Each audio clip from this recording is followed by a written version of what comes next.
You're listening to From Fear to Love. I'm your host, Alma Lee. So I'm sitting here in my office and waiting for the train to stop with the horn and the traffic in the street outside my house to slow down. And I realized that the message that I am creating today in this episode of From Fear to Love is one of radical acceptance. And so I just realized that I need to radically accept the fact that there is going to be noise and interruptions as I proceed to record this for you today. So it's interesting. It's interesting how that concept kind of plays itself out in my life. Radical acceptance. You ever heard of that term before? Radical acceptance. So what is radical acceptance? Why am I talking about that today? Well, basically, when we have distress of any kind in our life, it's because we have an expectation or an attachment, if you will, to a particular outcome. Case in point, I like to use generalities. A lot of times when I speak to you, when I give you like a scenario or an example, I want to do so sort of in a composite, meaning that I take a lot of different scenarios and I kind of blend them all together. This is something that I do not to be murky, but as an intention of providing safety and confidentiality. I don't want anyone listening to this podcast to think, oh God, she's talking about me. Anytime I write the characters in my book, But Who's Gonna Wipe Your Ass, the one that's coming out May 25th is when it will be available for purchase. The characters in that book are composites. And so when I speak to you on this podcast, I do the same thing. So here's an example of what radical acceptance looks like. So let's get back on track here. Radical acceptance is not approval. It's not. It doesn't mean that you agree. It just means that you accept something at face value. You accept reality as it stands. It's just completely and totally accepting everything about it, a circumstance, about a scenario, a situation. And you do that with the intention of reducing or completely withdrawing your distress about a situation. If you've been listening to this podcast, or if you've been watching anything that I do in social media, for example, or if you've ever worked with me, you know that I have said numerous times that attachment is the root of all suffering, and that's the Buddha. The Buddha says that. Attachment is the root of all suffering. And it's so true. It is so true. And the distress that we feel because we are attached to a particular outcome is something that I work with in my psychotherapy with people, with clients, because it's unnecessary. It really is. It really is, because we are fixated on a particular outcome that we feel is going to provide us with some sense of safety, of compassion, of pleasure. If you are dating someone and everything's going great and all of the right things are being said and all of the right things are being done, and then all of a sudden it comes to a screeching halt. And you don't know why, because there's no reciprocal communication, or maybe the other person in that situation has changed their mind or has taken a different turn, or maybe they went and started dating someone else. Where is the distress in that? Well, the distress in that is that there was an attachment created in that dynamic, in that situation, scenario, whatever you want to call it, based upon an expected outcome. Maybe that person told you, hey, I love you. I want to spend my life with you. I think you're wonderful. I think you're perfect. Love bombed you and created a sort of a mindset of this hope for the future, this hope that, oh, finally, I've met this person who is going to connect with me on the level that I feel like I deserve and that I seek. And then it goes away. And I've worked with numerous men and women alike in situations like this, where the other person all of a sudden just changed their mind and then did not communicate that they changed their mind. They just kind of ghosted them or left them in the cold. So there's an attachment there, right? There's distress. What's the distress? Let's talk about that. Let's talk about what that distress looks like. And keep in mind that this is just an example. You could be attached to an object. You could be attached to a sentimental item, something from your childhood that you lost, or, something that was destroyed in a fire, or maybe a car that you'd had for years in a car accident. Anything that you are attached to, an expectation of a promotion at work. So that's what I want to kind of throw that out there for the benefit of the listener. For you, is it can be anything. I'm just using a relationship as an example. But you have an attachment. You have this expectation. And you get it wound up in your mind that something is going to happen or provide you with a particular outcome, and then that's gone. And so the distress from that situation lies in the expectation of something to occur that you originally expected, and now it's been taken away. So there's an awful amount of pain in that, because you can't control it. You really can't. So radical acceptance, what is that? Well, it's reality.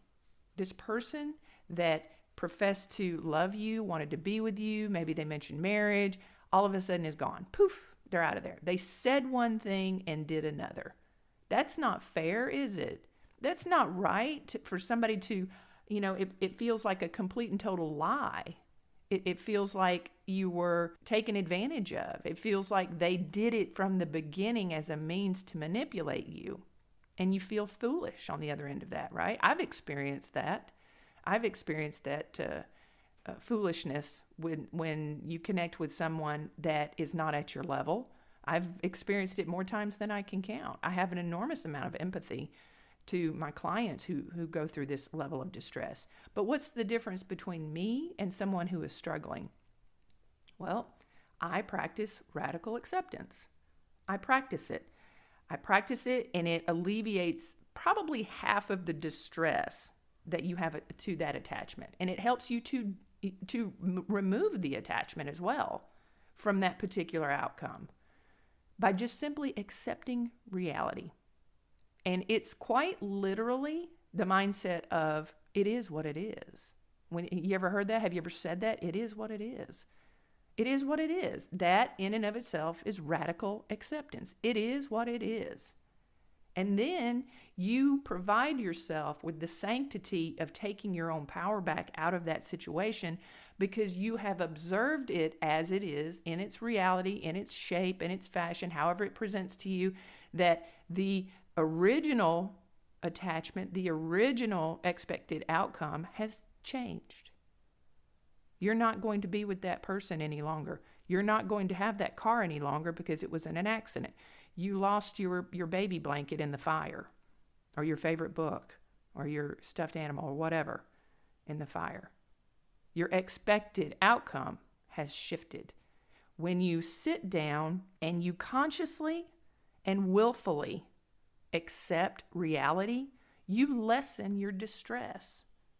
It doesn't make the pain go away. I'm not sitting here and telling you that, when you practice radical acceptance, that all of your attachments and all of your pain will go away. No, that's not what I'm saying. That's the grief aspect of the loss. That's the grief that you will absolutely process through. And over time, it will lessen. But it is what it is. I think about Stephen Covey, the 7 Habits of Highly Effective People. You know what I'm talking about if you're familiar. So he talks about circle of influence and circle of concern. And I love what he's done with that, but I like to simplify. You basically just take a circle, and you include all of the things that you're concerned about. You're concerned about your health. You're concerned about your children's health, your children's well-being, your friends. The things that you care about, you put that in a circle.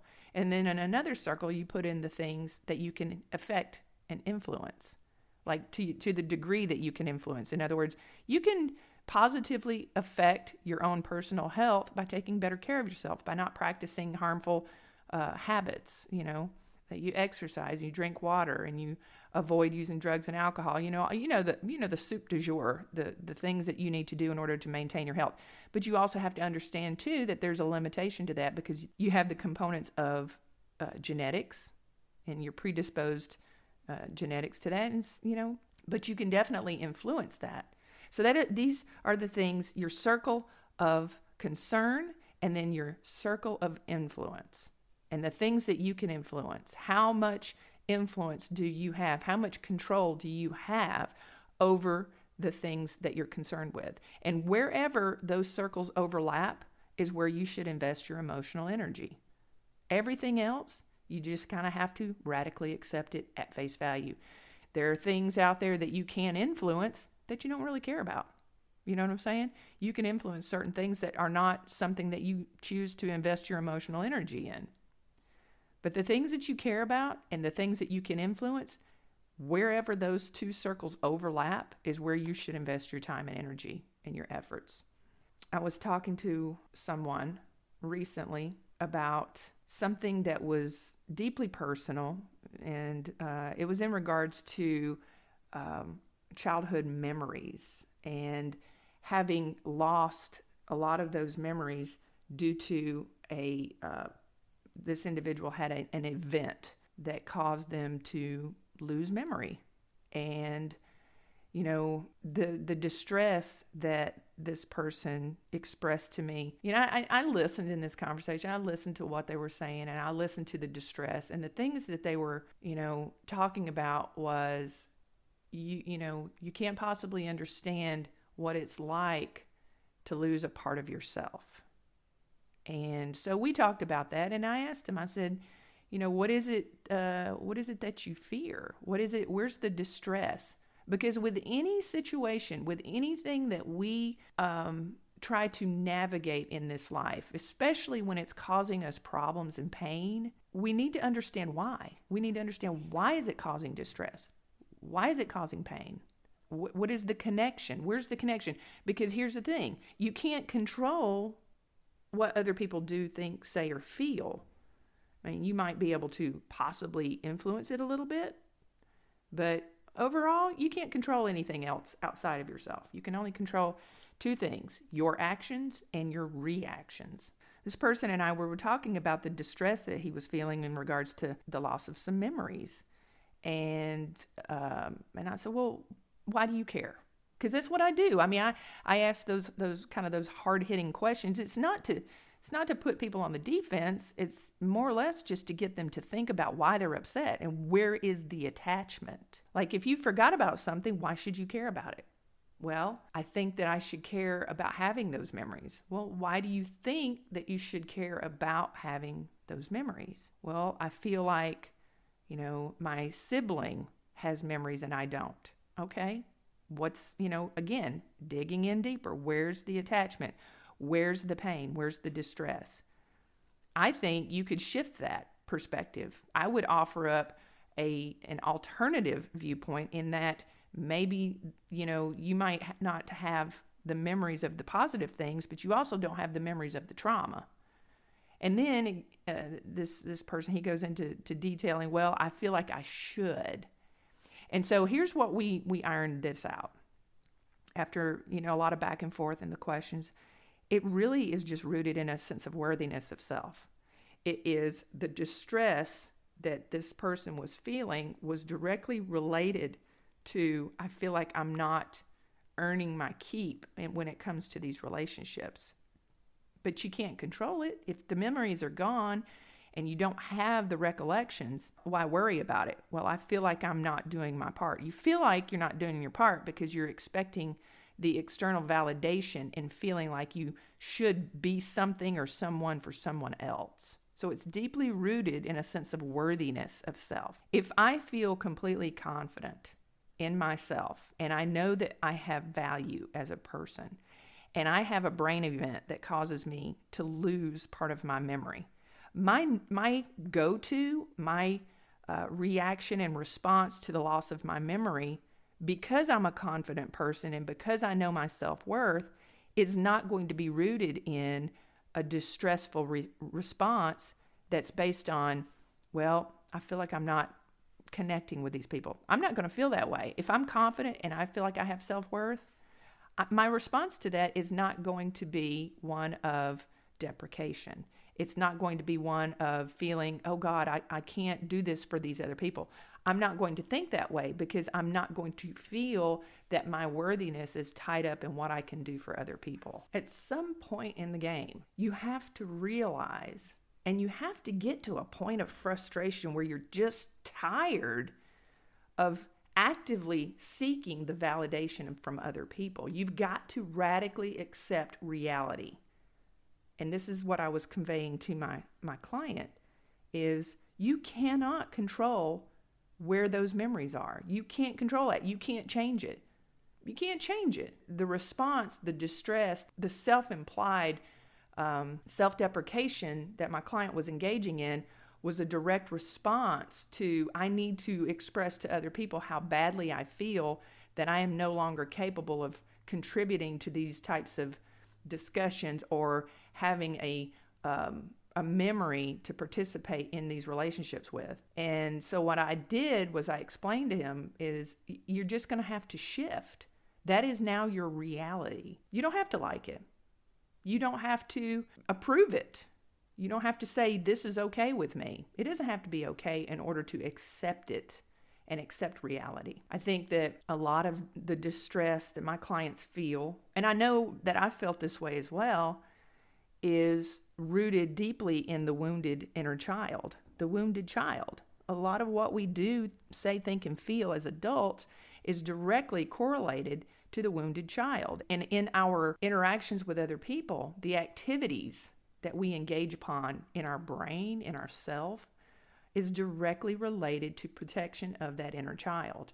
The inner child who got yelled at, the inner child who was abused, neglected, abandoned, and we fulfill all of our roles as adults in a complete and total response to that child. And we don't have to. And this is a part of that process, is to radically accept your reality. To radically accept your reality is to shift your entire focus, is to alleviate unnecessary vacuum of your emotional energy. Do you ever just get sick and tired of being sick and tired? Do you ever get tired of feeling upset all the time? Do you ever get tired of feeling like you don't matter to other people? And here's the thing about that. Maybe you don't. Did you ever think about that? Maybe you don't matter to the people that are in your circle. Now, here's what I want to say about that. I am a pretty confident person. I feel very comfortable in my skin and where I'm at today. I know my worth. I know what I will and will not tolerate in the interactions that I have with anybody, period. No ifs, ands, or buts. Whoever is in my space, I have a very firm identity of my boundaries, my strengths, what I offer. I'm pretty confident and comfortable in that. But the thing about all of that is when I express that openly, I always want to add the caveat, I'm not special. I'm not special. There is nothing that is, that I have that you don't have. I firmly believe that. I don't think that when I say that I'm confident, when I say that I'm comfortable and in my skin and I know my worth, but I'm not special, is exactly what I mean. Because I believe that everyone has the capacity to feel about themselves the way I feel.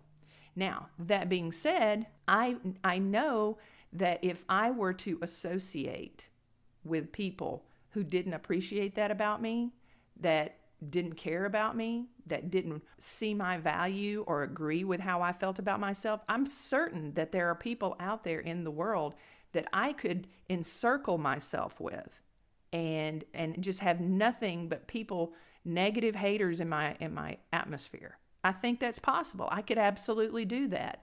And then, what's the point in that? What's the point in keeping people around you that don't see your worth, that don't magnify your sense of positive self-image? So why am I talking about that? Well, the thing is that you have the choice. You have the ability to radically accept the environment that you're in, to accept the fact that there are people in your circle that don't give a shit about you. They don't care about you. And it is what it is.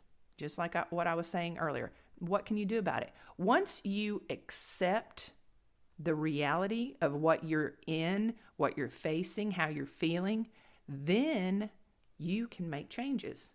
then you can change. If you accept the fact that there are people in your circle that don't care about you, or worse, they're toxic and they want to see you fail because it makes them feel better about themselves and everything that they're experiencing. But once you realize that and you accept reality, then you can make changes. What would you want to do at that point? My perspective, and I have done this more times than I can really recollect, is I just release myself. There are people that have been in my life for a season, for a reason, for the lifetime. And there's no judgment there. Everybody has their own path, and we tend to outgrow people. And there have been people that have let me go for the same reason, no doubt. But I can tell you right now that the distress that the majority of my clients face, they're tantamount to attachment.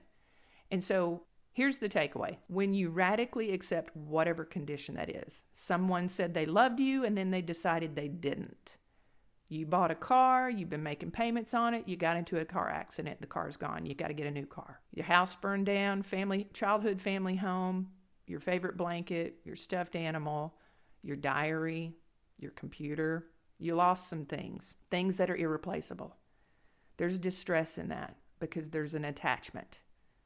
When you radically accept reality, my computer, my baby blanket, that person, my car, I didn't get the promotion at work. When you radically accept that as reality, then you've removed part of the distress. So now you can make changes. That person doesn't care about me anymore. That person told me that they love me, but they changed their mind. I need to go and figure out what it was about me that drew that person in. Why was I attracted to that person to begin with? Learn and grow. I have photographs of my baby blanket. I have memories. And that's all I have left of that. And that I need to realize and accept the reality that I'll never hold that again. I'll never smell my baby blanket or my stuffed animal or be able to write in the diary that my grandmother gave me when I was 8 or whatever sentimental item. It's gone. It's gone. You don't have to like it. You don't have to approve of it. But when you accept it, you can move on. And then you can start making healthier decisions that are in alignment with a healthy future. Choosing to learn, choosing to grow, choosing to evolve. That comes from radical acceptance, from just being aware and accepting reality. And that's it. You guys have a great day. From fear to love. This has been an LBM production. Please like, subscribe, and share this show. Thanks for listening.